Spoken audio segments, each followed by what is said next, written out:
How many of you here have been to Botswana, have had the privilege of going to Botswana? That's good. Ka Setswana, we would say, "Le baba lesego." You are the fortunate ones. And of course, let us not forget the kind reminder by Richard Mullen that the only man I envy is one who hasn't been to Africa, for they have much to look forward to. So for those of you whose hands didn't go up, don't worry.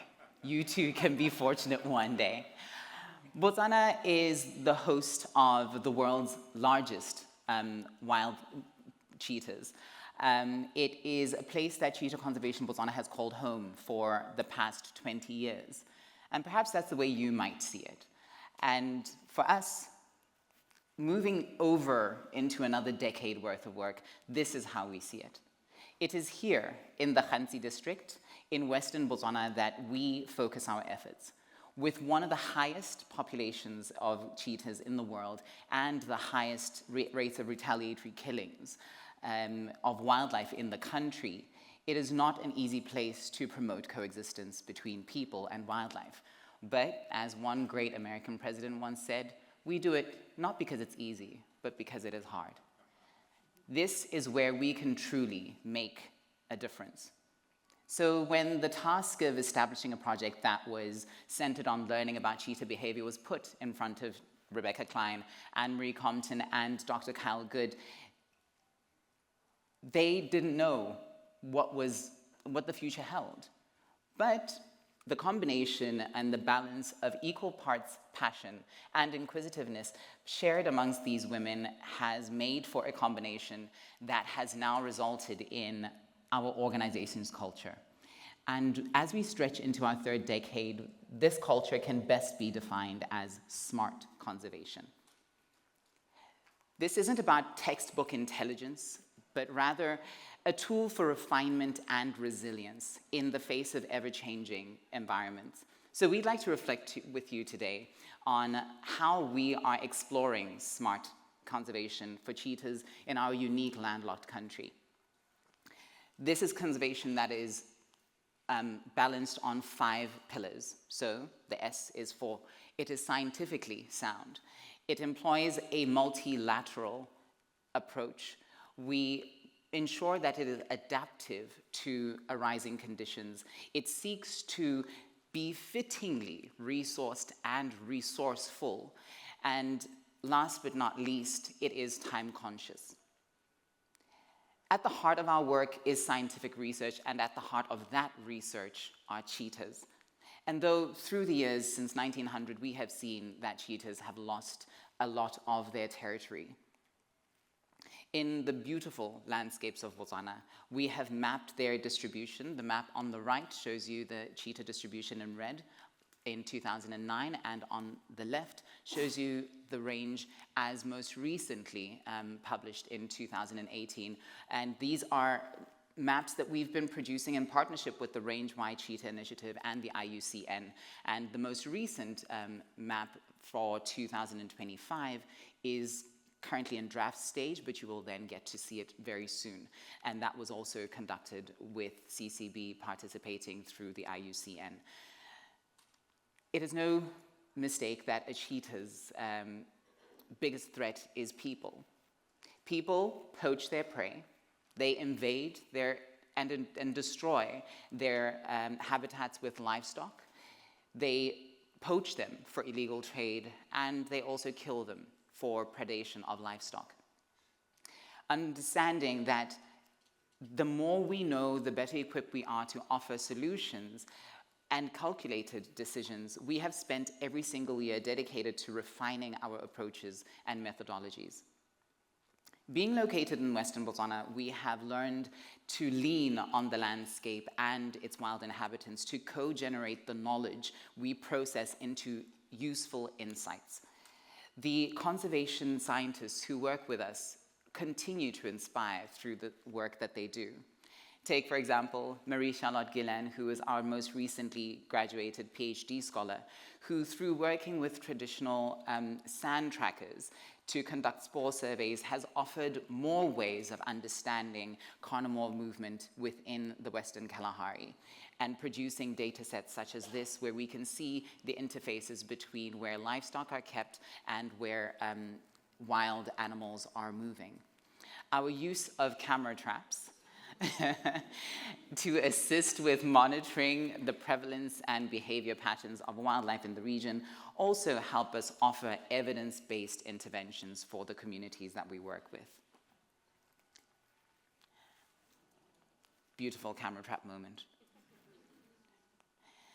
And wild as it is, the Khansi district, where we are based, is also occupied by people. It is these people who contribute to our multilateral approach to developing interventions informed by the science that we gather.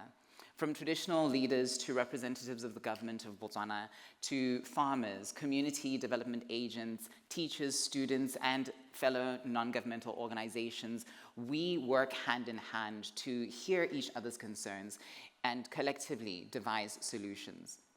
It is only when we know the various interests of parties who have a stake in either the inhibiting or empowering of conservation efforts that an organization such as ours can actually live out our motto, which is promoting coexistence. From the subsistence farmer who welcomes us to trial non-lethal deterrence on their farm, to the traditional elder who supports cultural preservation, to the elected official who drives for economic diversification work within the communities. These are the people that help us map our way for a better future. Thank you. My name is Lucas Motlhabane, and I'm working as a research officer with Cheetah Conservation Botswana. So, as we all know that insanity is doing something over and over again, but expecting different results. We have greatly benefited from our adaptability, both internally and external relation with stakeholders. This is often easier said than done. We started wanting to know more about cheetah behavior, and also this time around we have now moved on to incorporate other elements of cheetah ecosystem, like other species, like land use and management, and also livelihood of the people, to just grow and approach holistically to the conservation.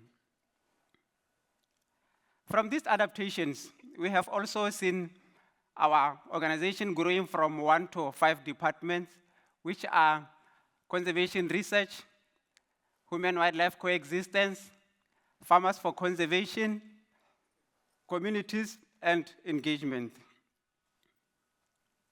Our team of 25 comprised of local people who are willing and motivated to move the organization forward and also to protect this species.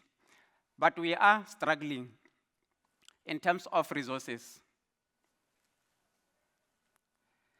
At the moment, we are sitting on millions and millions of photos to be analyzed so as to see if these cheetahs are declining or increasing. But we are trying, by all means, each and every time to go through all these processes and also to move on with our studies. WCN has been with us ever since the beginning, and we are grateful for that. And we would like to thank all of them and all of you here so that we can continue protecting this species. As they have already said, I'm one of the master's scholar students, and I'm very new here. So I would like to continue with my project and try to protect this species and also the prey species of the cheetahs back in Botswana. Thank you.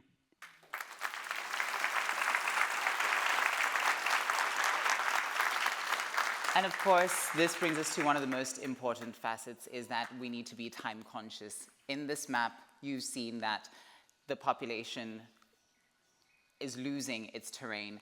And while Botswana is doing quite well with having a more stable population of cheetahs, we are still working to ensure that the teams are resourced to build and turn the research and the science into advisories that assist us with our programmatic implementation. So whether it is at community level, ensuring that they've got sustainability and livelihood diversification avenues, or working with NGOs, we are still ensuring that where we come in as an organization, it benefits the people who live in the Western Kalahari, who feed the work that we do, and the wildlife and livestock that they are living with.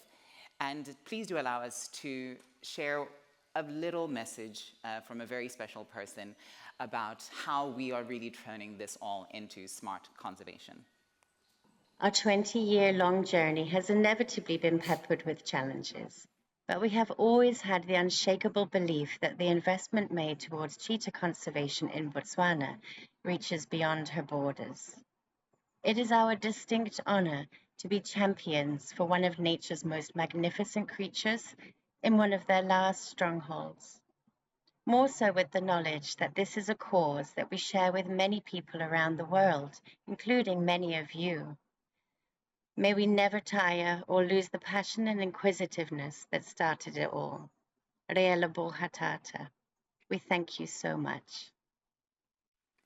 Ra leboha. Thank you.